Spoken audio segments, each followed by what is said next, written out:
Yashodanandana Vraja Janaranjana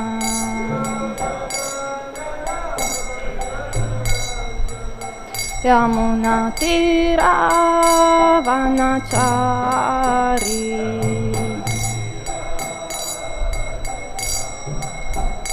Jaya Radha Madhava Kunja Bihari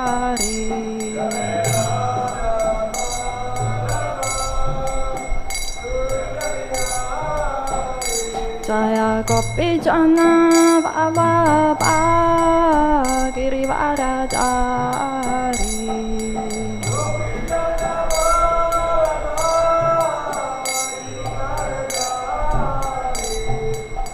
Yashodanandana Vraja Janaranjana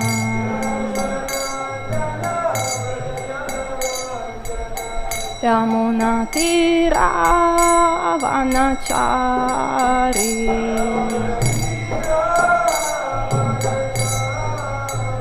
Jaya Radha Madhava Kunja Bihari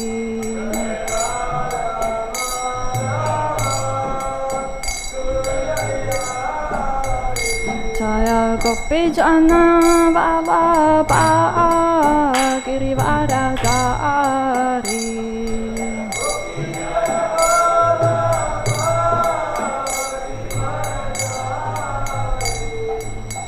Yashodanandana Vraja Janaranjana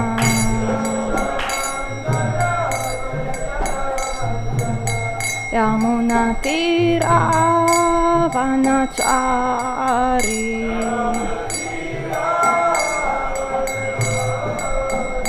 Jaya Radha Madhava Kunja Bihari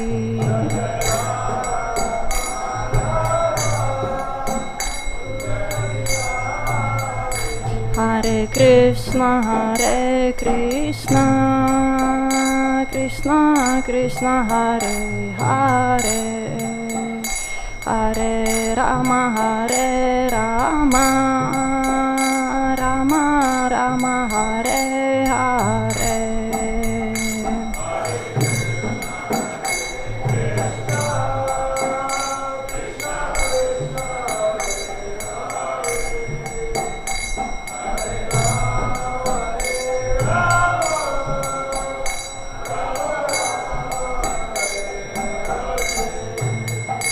Hare Krishna Krishna Krishna Hare Hare Hare Rama Rama Rama Rama Hare Hare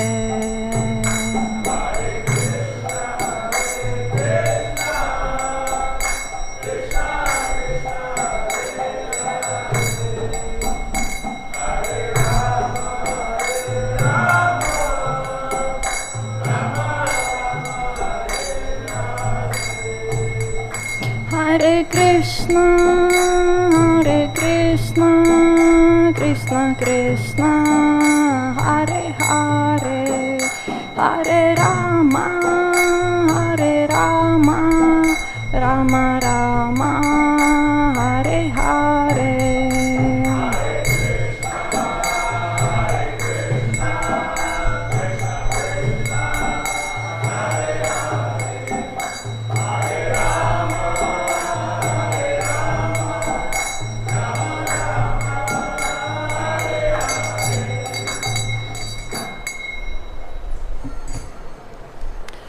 Shri Radha Madhava ki jai, Ashta Sakis Shriman Mahaprabhu ki jai, Giri Govardhan ki jai, Nrsimhadev Bhagavan ki jai, Prahlad Maharaj ki jai, Pancha Tattva ki jai, Srila Prabhupada ki jai.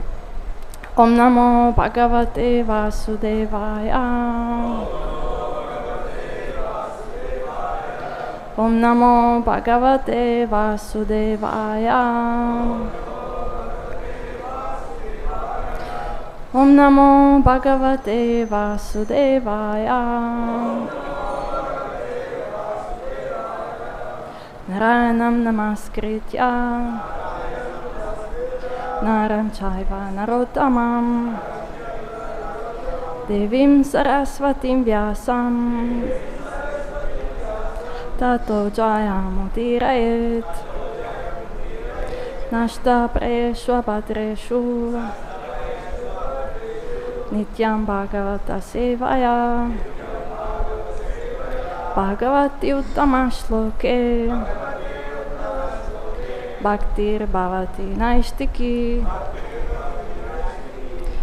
Reading from Srimad Bhagavatam, 3rd Canto, Chapter 21, Conversation between Manu and Kardama, verse 12. Jāta-harṣo patan mūrdhnā kṣitau labdha-manorathaḥ gīrbhis abhyagṛṇāt prīti-svabhāvātmā kṛtāñjaliḥ jāta-harṣo patan mūrdhnā kṣitau labdha-manorathaḥ gīrbhis abhyagṛṇāt prīti-svabhāvātmā kṛtāñjaliḥ. Please repeat.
Ladies?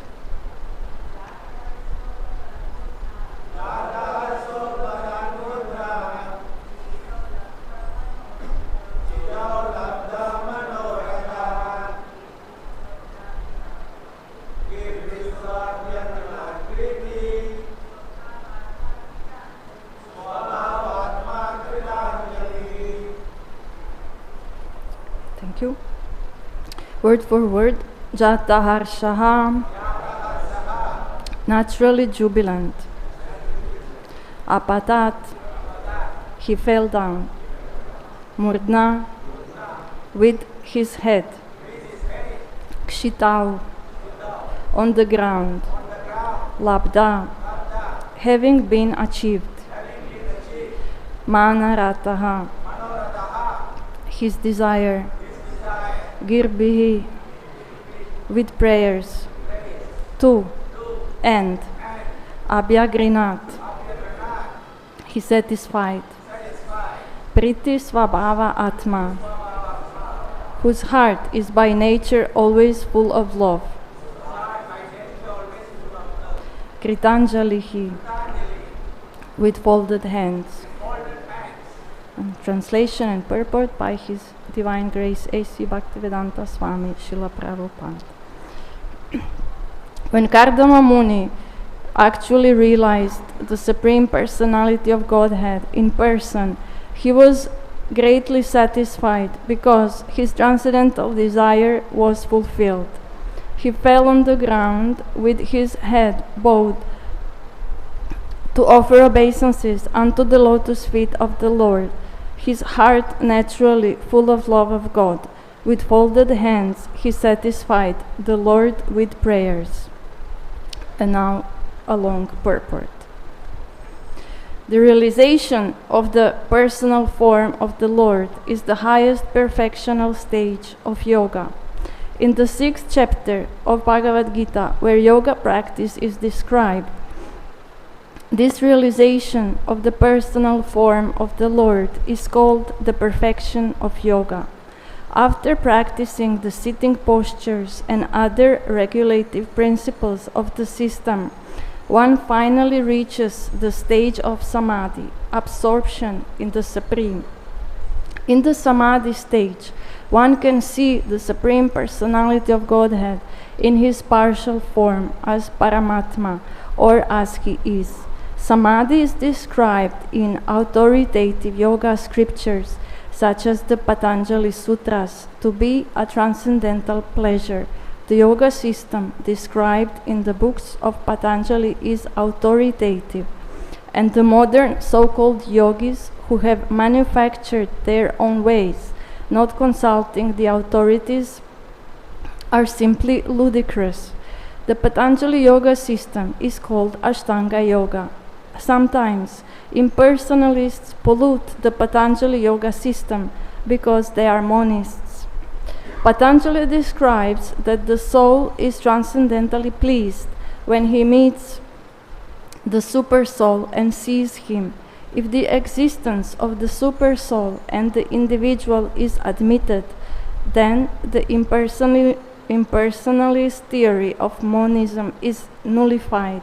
Therefore, some impersonalists and void philosophers twist the Patanjali system in their own way and pollute the whole yoga process. According to Patanjali, when one becomes free from all material desires, he attains his real transcendental situation, and realization of that stage is called spiritual power. In material activities, a person engages in the modes of material nature. The aspirations of such people are 1. To be religious, 2. To be economically enriched, 3. To be able to gratify the senses, and at last 4. To become one with the Supreme. According to the monists, when a yogi becomes one with the Supreme and loses his individual existence, he attains the highest stage called Kaivalya. But actually, the stage of realization of the personality of Godhead is Kaivalya, the oneness of understanding that the Supreme Lord is fully spiritual, and that in full spiritual realization one can understand what he is. The Supreme Personality of Godhead is called Kaivalya, or in the language of Patanjali, realization of spiritual power. His proposal is that when one is freed from material desires and fixed in spiritual realization of the self and the super self, that is called Chit Shakti. In full spiritual realization, there is a perception of spiritual happiness, and that happiness is described in Bhagavad Gita as the supreme happiness, which is beyond the material senses. Trance is described to be of two kinds, sampragyata and asampragyata, or mental speculation and self-realization. In samadhi or asampragyata, one can realize by his spiritual senses the spiritual form of the Lord. That is the ultimate goal of spiritual realization. According to Patanjali, when one is fixed in constant realization of the supreme form of the Lord, one has attained the perfectional stage, as attained by Kardama Muni. Unless one attains this stage of perfection, beyond the perfection of the preliminaries of the yoga system, there is no ultimate realization. There are 8 perfections in the Ashtanga yoga system. One who has attained them can become lighter than the lightest and greater than the greatest, and he can achieve whatever he likes. But even achieving such material success in yoga is not the perfection or the ultimate goal. The ultimate goal is described here. Kardama Muni saw the Supreme Personality of Godhead in his eternal form. Devotional service begins with the relationship of the individual soul and the Supreme Soul, or Krishna and Krishna's devotees. And when one attains it, there is no question of falling down.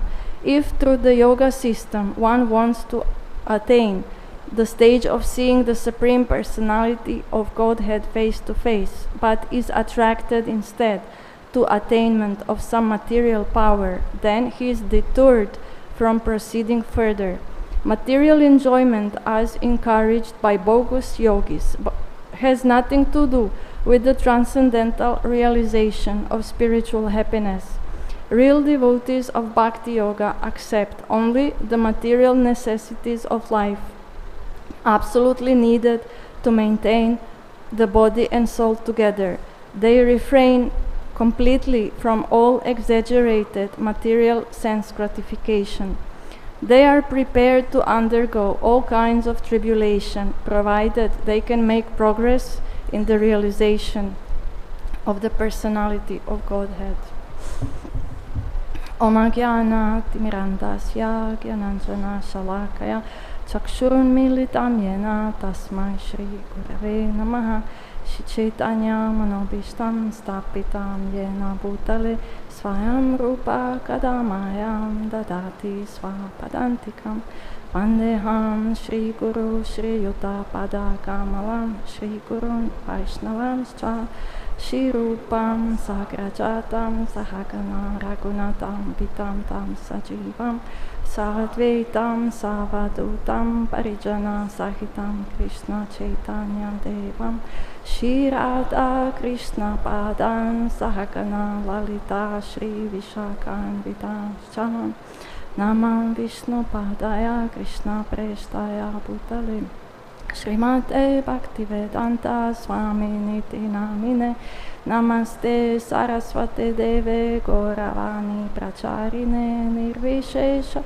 Shunyavadi Paschatya Deshatarine Panchakalpatarubhyascha Kripa Sindhubhya Evacha Patitanam Pavanebhyo Vaishnavebhyo Namo Namaham Panchatatvatmakam Krishnam Bhaktarupa Swarupakam Bhaktavataram Bhaktakyam Namami Bhakta Shaktikam He Krishna Karuna Sindhu Dinabandhu Jagatpate Gopesha Gopika Kanta Radha Kanta Namostute Tapta Kanchana Gorangi Radhe Vrindavaneshwari Vrishabhanu Sute Devi Pranamami Hari Priya Jai Shri Krishna Chaitanya Prabhu Nityananda Shri Advaita Gadadara Shri Vasati Gora Bhakta Vrinda Hare Krishna Krishna Krishna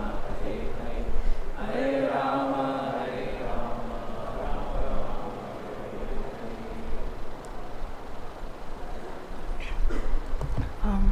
what is noticeable difference from giving a class in Mayapur in Kartik and in the summer. Last time there were only 2 people when I was speaking, but now so many people. And yes, I want to start by explaining this, that sometimes we say the verse is technical. What do we mean when we say that the verse is technical? It means that in philosophy, we are studying Indian philosophy, there are many categories, and these categories come with a classification. And then if the verse is speaking about such classification or about such categories which have Sanskrit names, then we tend to a little bit find this not so interesting as we find leelas and stories interesting. So I will give example that, for example, when we speak about personal expansions of Lord Krishna, we say his expansions are of two kinds, svamsha and vibhinamsha.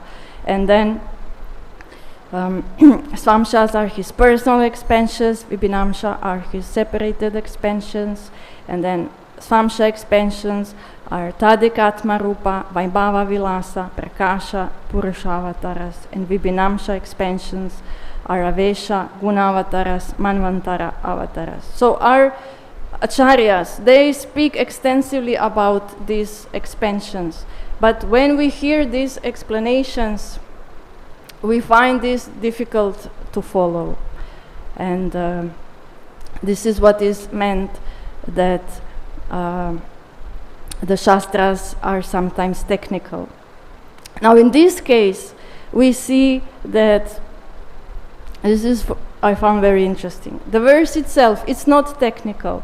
It's very nicely explaining how Kardama Muni, who was meditating on the banks of a Bindu Sarovara lake high in Himalayas, he achieved yogic perfection, and then Lord Vishnu, he came riding on his carrier Garuda to give him darshan. This is not a technical verse, but Srila Prabhupada in his purport, he explains some very technical categories. And then what is, we can say, even more strange is that these categories, they don't come from Bhakti Shastras. They come from which Shastra, which book he's mentioning? Yes, Patanjali's Yoga Sutra.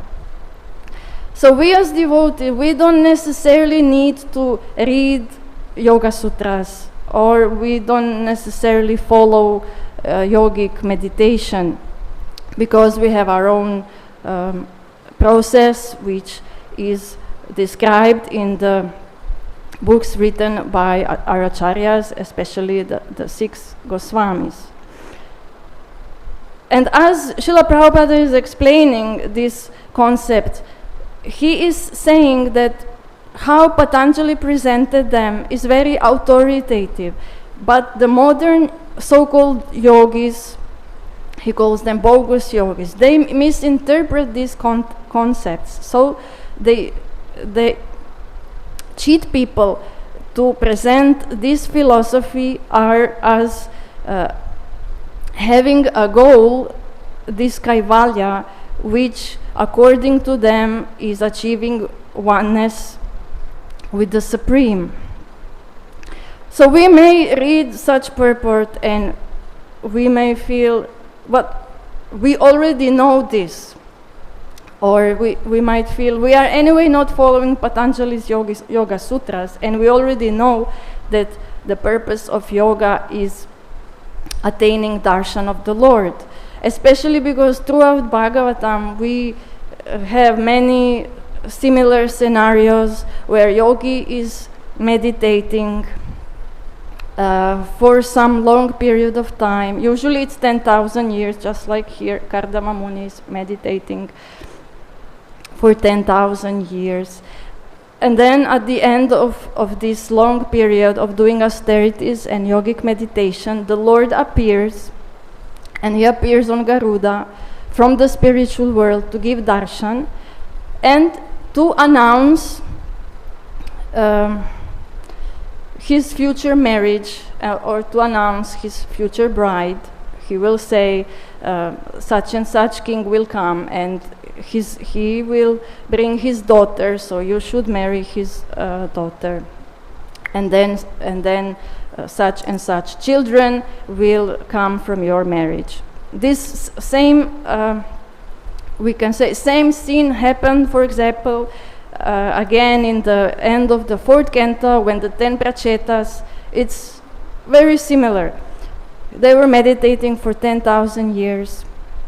After 10,000 years, the Lord appeared, and then he announced, I am very pleased with you. You, both of you, 10 sons, you are working together very nicely, and I am happy with how you behave with one another. Therefore, I announce that a girl will come, and he says, she will be the daughter of the trees. Her name will be Marisha, and you both, all 10 sons, you marry her. And then, as a result of your marriage, she will have a son, Daksha. Who is the Daksha who was killed in Daksha sacrifice by Shiva's servant? So we see this happening over and over again in Srimad Bhagavatam. Dhruva Maharaj was also meditating, and he achieved darshan of the Lord. Even Hiranyakashipu, he was meditating, he achieved darshan of Lord Brahma, because he could not conceive that there is anybody higher than Lord Brahma. So the results of such long period of meditation and yogic austerities is to receive darshan. So by now we know this very well. So as reading this purport, we almost feel that Srila Prabhupada, he is not talking to us. We are already familiar with this result of yogic meditation, and we know that it is not oneness with impersonal Brahman. We know that it is the darshan of the Supreme Lord. So therefore we may ask, so who is he, why is he speaking about these categories? Why is he explaining what is Kaivalya, what is asampragyata, sampragyata, samadhi? So we see that the answer is that he's preaching. And who is he preaching to?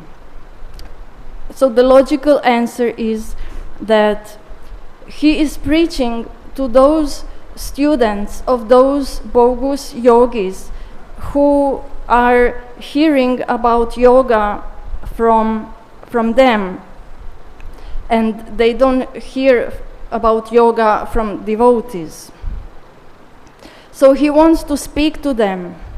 He wants to let them know that what they have been taught about what is the goal of yoga is not correct, and that the actual goal of yoga is darshan of the Supreme Person and realization of one's own transcendental nature and of the Lord's transcendental nature, and that also oneself is in a relationship with the Supreme Person. We may feel, especially here in Mayapur, everybody is a devotee. We are all walking around, we have our japa bags, and every program there's such a crowd. But out in the world, most people, they are not aware, they have maybe never met devotees, maybe they have never seen devotees. And who are they meeting? Mostly they are meeting these bogus yogis. We are minority compared to them as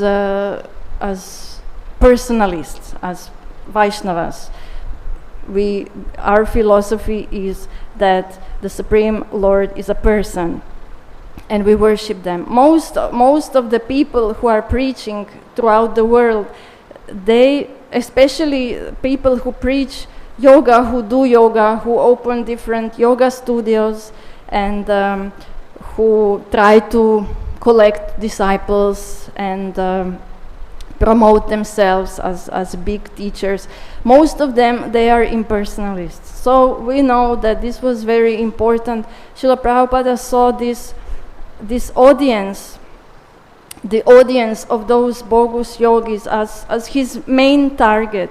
So why is that? Because they are attracted to yoga, and this is very, very good to be attracted to yoga, because the goal of yoga is liberation, and And we as personalists, we also, as it is presented in Vedic literatures, personalism includes impersonalism. This means that both impersonalists and personalists, so we both want to go out of this material world. We both want to achieve transcendental stage.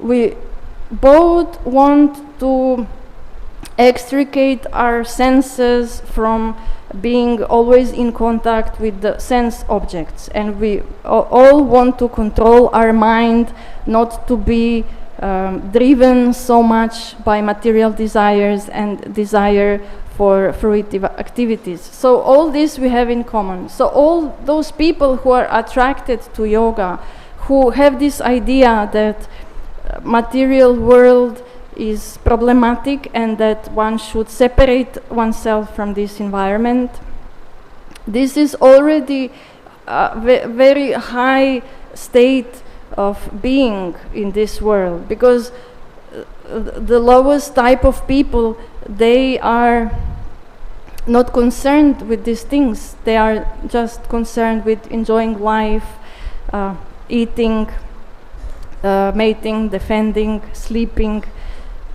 So the potential future devotees who, we are preaching, as this is the legacy Srila Prabhupada left for us, just as he was preaching. So therefore it is our duty to also preach to those people. So our main audience are those people who are already attracted to yoga, but somehow they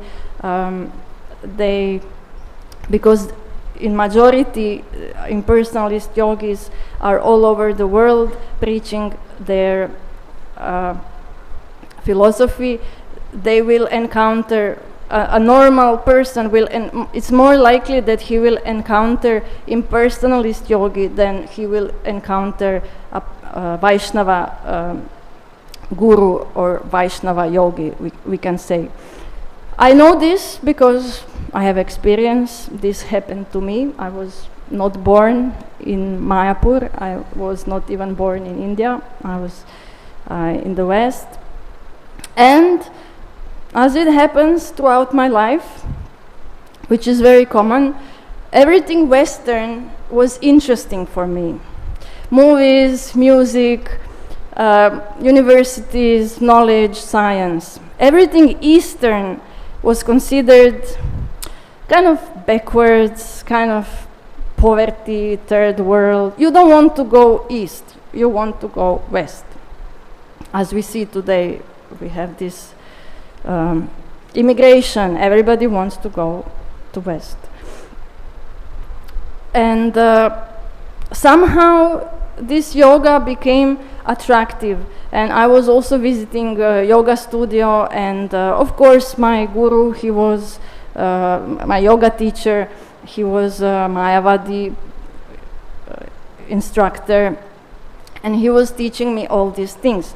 Now you may think, or you may say that those yoga studios, but they're just teaching postures, asanas. This is not really some process of yoga. And if you go to such yoga studio, who will you find there? You will find some old ladies who are, or younger even, but they want to lose weight, they want to look fit. It's hard to imagine that what they are practicing is the same yoga that Kardama Muni is practicing in this. They're in Kali Yuga, they are in illusion, and he's son of Lord Brahma. But technically, it's the same yoga process, and it's not exactly that these yoga studios are teaching only asanas. No, don't think like this. They are also teaching the other elements of yoga, like pranayama and meditation, very seriously. These ladies, they are also meditating, and this is already very advanced to meditate. This is very good. Many people today feel, if they're living in the big city, it's always such noise, crowd, people always coming to you, talking to you, disturbing you. They come with their problems, they want something, and then you would feel that you need some time to sit alone, to reflect, to be free from all these disturbances. This is very common, and that is why such yoga studios are very, very popular. In any city, I think you will have maybe thousands of them. And it is also very easy to open such a studio. You just need some mats, and that's it, and a teacher. And these people come, they can pay some fee, and it's nice livelihood also. If you get many people, you can live just from teaching yoga. And they will be very happy to hear all about meditation, and they will meditate on different mantras, different concepts. I remember we were meditating on chakras. I guess this is popular, and even these methods are calming the mind and the body. So what Prabhupada sees here is that those people, they are very good candidates to becoming devotees, because they are already interested in meditation, and they are already realizing that the outer world is problematic, and that what is the need in life is to reach a peaceful state of mind and not to be disturbed by outside events. So those people he recognizes, they are very good audience, and they are very good candidates to becoming devotees. The only thing that is needed is for them to get to this step of becoming, of giving up this impersonalist understanding that the Supreme has no form, and that the goal of yoga is this merging, and which is a mistake, and that there is a further step which is accepting personal form of the Lord and realizing that the goal of yoga is relationship and darshan of the Supreme. Because in this yoga taught by bogus impersonalist yogis, they will teach yoga as sport, which means you get your result by your own efforts. You work hard, you do asanas, you meditate long hours a day, and the result is sure. The result is guaranteed. Just as professional sportsmen, they train hard, they're already talented, they train hard, and they achieve supreme results. But with darshan, or a realization of the Supreme, it is not like that. You can maybe be a good yogi, study, do asanas perfectly, meditate for long hours, but if the Lord is not pleased, He will not appear in front of you. This is His choice, His exclusive will that He comes. Srila Prabhupada, he says, this darshan of the Lord, it is not imagination, it is not something that one achieves like a product of one's mind. The Lord actually comes. The Lord is actually there. He comes from the spiritual world, riding on the back of Garuda, and Garuda is also there. He is also personally there, and this is something that is His mercy, we say. In the personalist approach, we don't do anything by our own efforts. We do effort.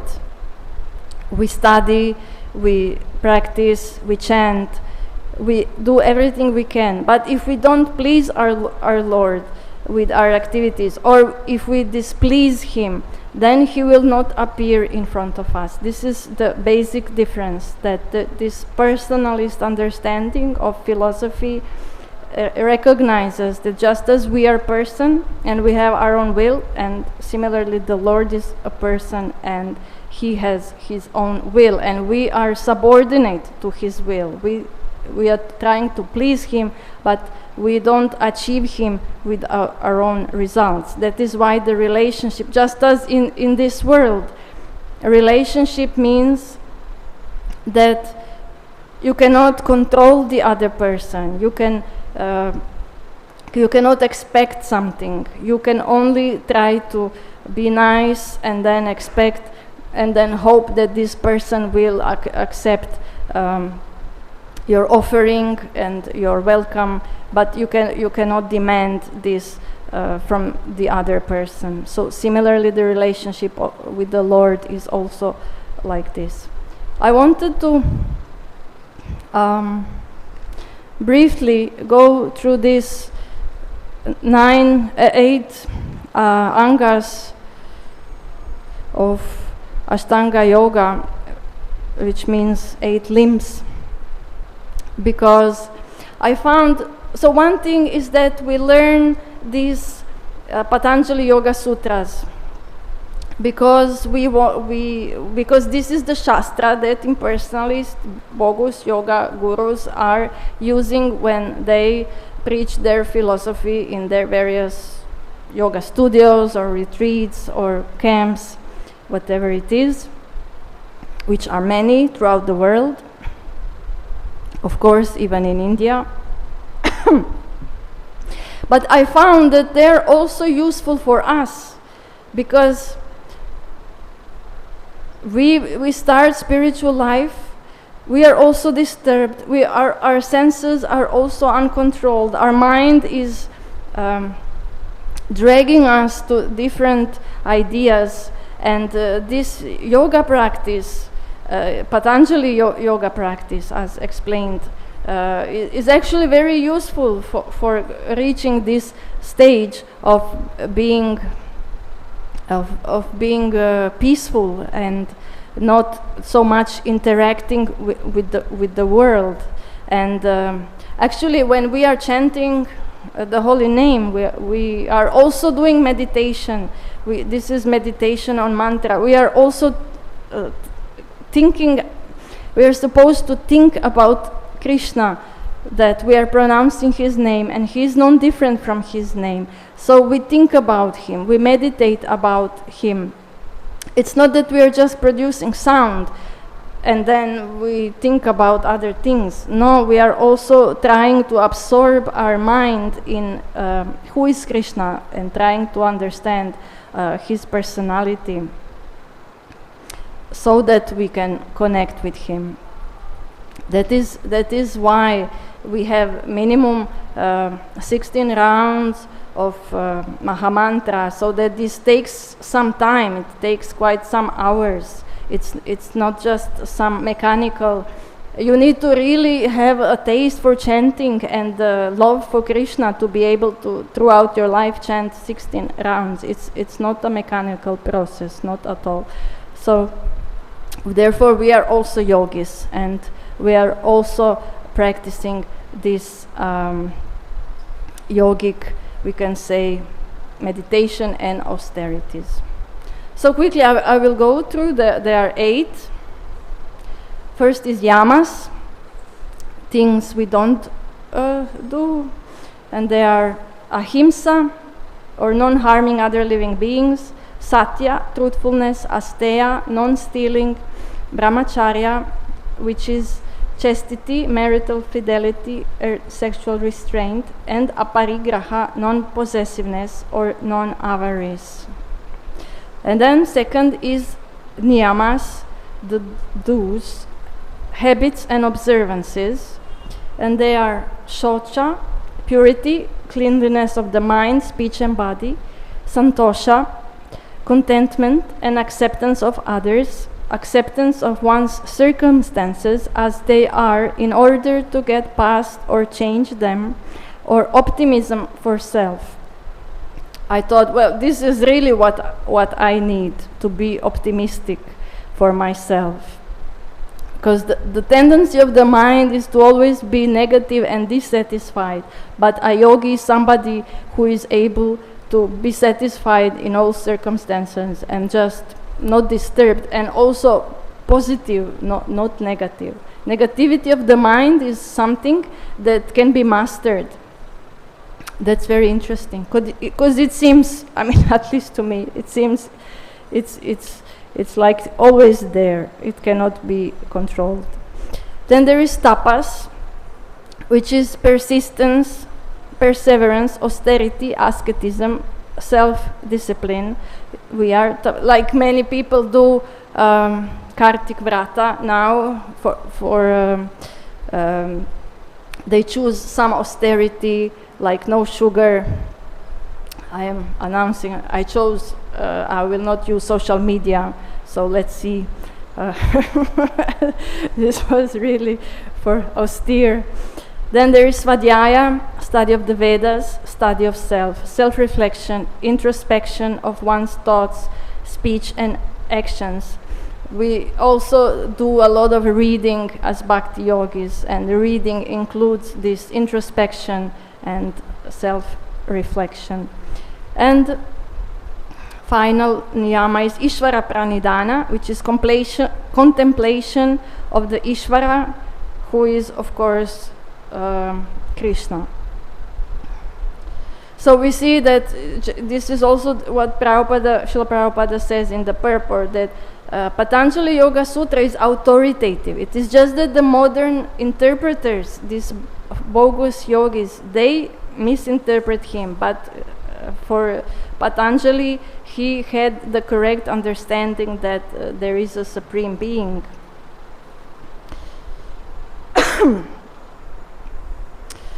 So, and then the example is giving how just by practice all these yamas, niyamas, they're useful for anybody. They can be practiced, they are like moral codes. Any sane human being can get advantage from practicing them. And then especially, for example, santosha leads to a state where inner sources of joy matter most, and the craving for external sources of pleasure cease. Who doesn't want this? I mean, if we are all the time, we need to be stimulated to feel happiness, then this is not a good situation. It is much better that our inner peacefulness is the source of satisfaction. And then we are not conditioned by anything that happens outside. Then third limb is asanas, which are also very useful for health, which the purpose of asana is to lead to comfortable or motionless sitting, so that you can meditate sitting. Of course, for us, we don't necessarily meditate while sitting. We meditate by walking, as I have seen many times. Srila Prabhupada would also chant while walking. Then there is pranayama, because the consciousness and breath are very much connected. So by trying to be aware of one's breath or control, or by trying to prolong one's breath, one is achieving a peaceful mind. When one is disturbed, the breath becomes very shallow and very fast. And when one is peaceful, the breath becomes slow and and with long pauses between inhaling and exhaling. And we see also that in chanting, many people say that ideally you breathe in, you breathe out, and throughout breathing you are able to chant. And then sometimes it's mostly you chant while breathing out, and then by chanting you actually prolong your exhaling, breathing out. So this is also something that naturally happens while we chant Hare Krishna Mahamantra. The next limb of Ashtanga Yoga is pratyahara, which comes from words prati, which means against or contra, and ahara, which means to bring near or fetch. This limb is about drawing within one's awareness, retracting the sensory experience from external objects. Usually this is compared with how a turtle, then she has this shell and she is able to withdraw her limbs inside the shell. So this is the process that we can also engage, that we don't need to be focused on all the time, because the mind is always giving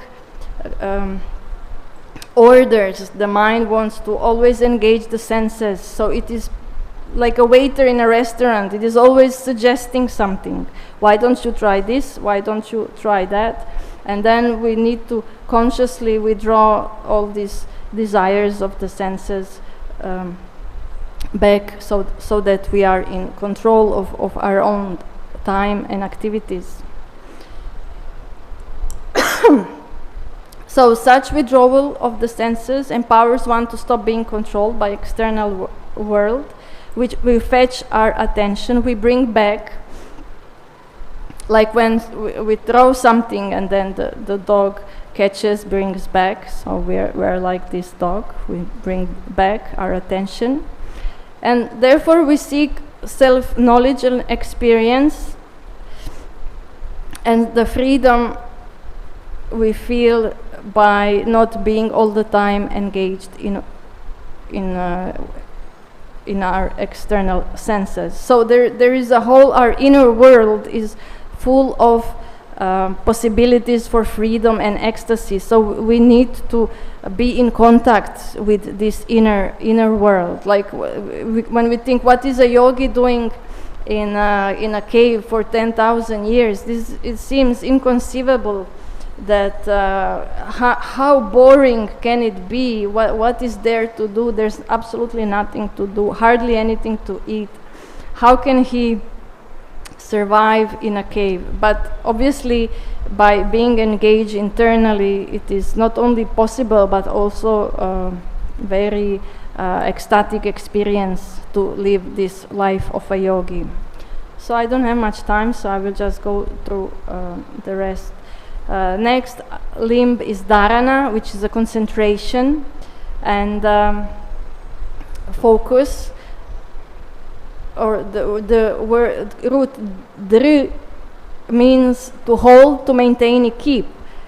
So we are in dharana stage, being introspective, and if we concentrate on an object, this can be mantra, we can concentrate on one's breathing or navel or tip of tongue or any object or concept or idea. And then the next step is dhyana, which is contemplation. It's becoming more focused.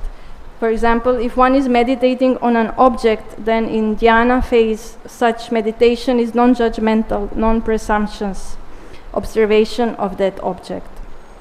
Or if the meditation is on an idea, then such meditation is contemplating that idea in all its aspects, forms, and consequences. And then example is given. If we meditate on a morning sun in a dharana phase, yogi is aware of its brilliance, color, and orbit.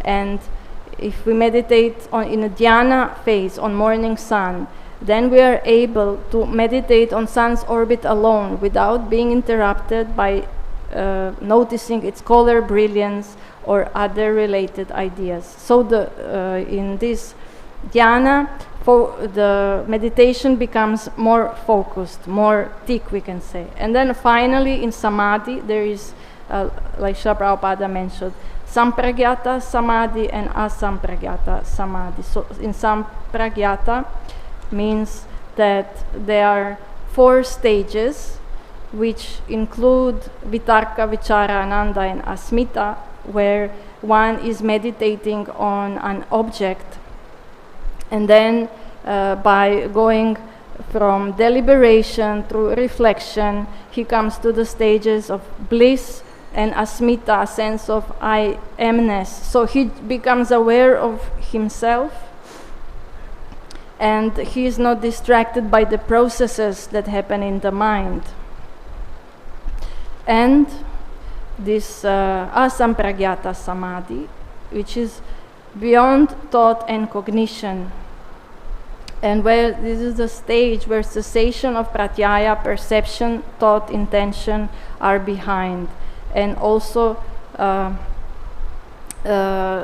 only thing that is there is this bliss, like of bliss of self-realization. Srila Prabhupada says that these two stages, they represent, one is mental speculation and the other is self-realization. And in this self-realization, one is aware of oneself being a spiritual being, and he is in a relationship. He is perceiving the super soul in the heart, who is the Supreme Lord, and one perceives also that one is in relationship.